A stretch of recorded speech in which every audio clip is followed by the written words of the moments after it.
Okay, good morning, happy Tuesday.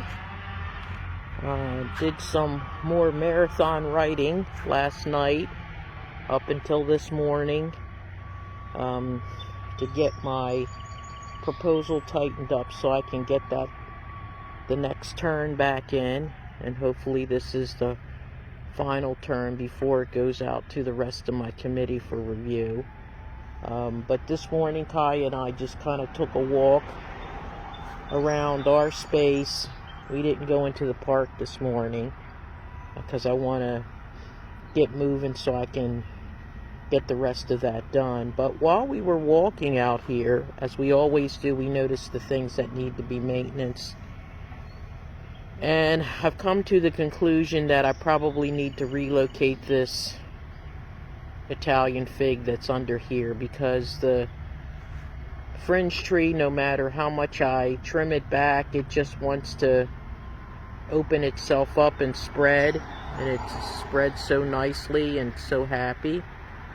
So I'm going to just let it continue to do this, which means that anything that's underneath this area are going to be more shade tolerant type things. And the same with the Bing cherry tree that's on the left. It's just spreading itself out as well, and hopefully we'll get some cherries off of this before the birds get to it. I actually got, I think, about 5 of them last year. They're really good, but at some point in time there'll be so many cherries on this tree, which I see a bunch of them up at the very tippy top. Yeah, a bunch of them. But at some point, the hope is that there'll be so many on here that'll be enough for both the birds and the animals, as well as me. And then the other thing we have over here is this miniature cling peach, which this thing is amazing because it's not in any kind of sun, and it keeps bearing fruit. You can see the little fruits on this. So I might just keep it here for now. It's obviously happy enough that it produces fruit every year. See all the fruits here? Yeah. And this one, let's see if I can remember which this was. A Peach Bella of Georgia. So I think this is one of the miniatures that I had gotten from Peaceful Heritage. They have really good quality plants, shrubs, and trees. They're a permaculture nursery like we're trying to do here. So yeah, I guess I'll leave this here and then relocate the Italian fig because it does need to have more direct sun, and there is a nice space along the driveway because we have kind of like a little orchard row going up the driveway now, with our apricot and apple and pear and elderberry and Santa Rosa plum and hazelnut. But the other thing that I noticed back here, which I'm going to have to take care of, which I'll probably do that sooner than later, is, if you recall, this right here is our mother. I call it our mother elderberry. It's the one that I do all the propagating from, and this was all whacked all the way back down to where you see the tip here last year. It shot up already. It's very hardy. It loves it right in this center space. The water comes down in this area, so it's getting a lot of nice, great moisture. But I also have a couple of apple trees in this space. There's one here, one there, and there's one on the other side here. And I somewhat forgot that we had planted them in here, because when we planted them, they were very small. They're different types: Fuji, Honeycrisp, Granny Smith. I think these are the 3 that are in here. And I had gotten these from Peaceful Heritage as well.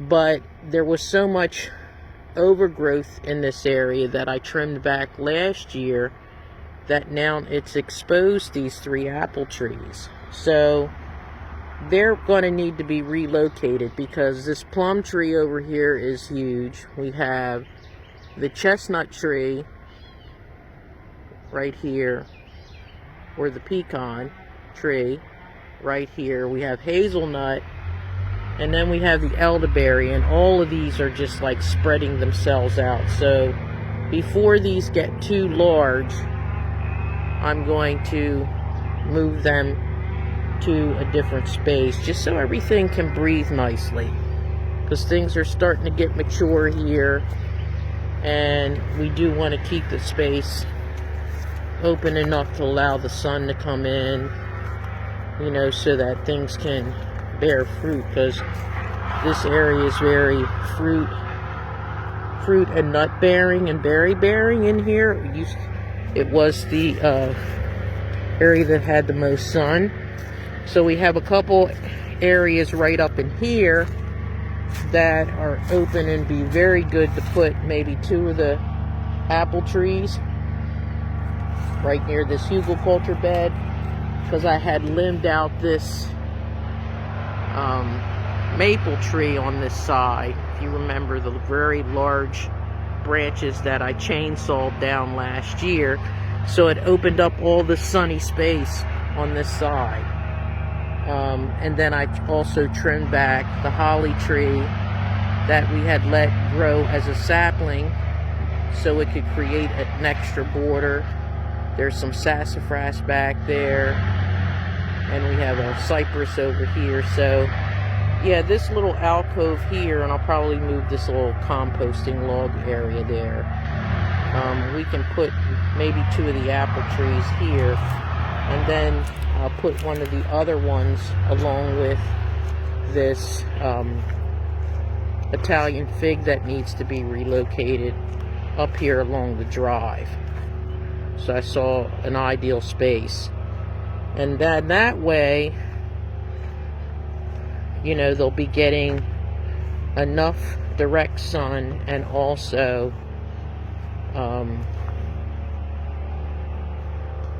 at the same time having an opportunity to spread out, along with giving the plants where they're being moved from an opportunity to spread out. So these are just some of the things that you want to check when you come out and do your morning or evening walk. And I always recommend to folks to walk through their spaces, no matter how big or small, at least once a day, so you know what's going on out here, and you know what little maintenance you need to do so that it doesn't get too much ahead of you. And as you see, in a space like this where everything is now getting to be very mature, if we don't do that, it could really turn into a jungle. Plants could not be as healthy. You get branch rubbing, which damages the trees and plants and causes, you know, a lot of the more aggressive insects to even destroy the trees. You can have vines that are wrapping around your different plants and strangle things, and some, you know, other plants that are kind of choking out things. So things need to be thinned, you know, even if they're beneficial plants, you know, they just need to be thinned, just so that airflow, the sun, and the water components are having an opportunity to integrate with all the space. And you might find that some of your areas may need to be composted. If you're seeing that your things are dry, you may want to plant some of the different types of nitrogen fixing plants like comfrey, and some of the others around the base of your tree, because they have that deep tap root. So yeah, so those are just some of the things that I look for on a daily basis when I'm walking around out here. What are some of the major things that need to be more immediately taken care of so that things remain pretty healthy? You can hear there's some folks doing some tree work here in the area today, so hopefully it didn't drown out my video. So have a nice day. Get ready to swing by Drip Cafe.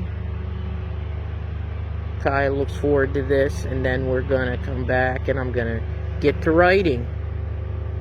So happy Tuesday.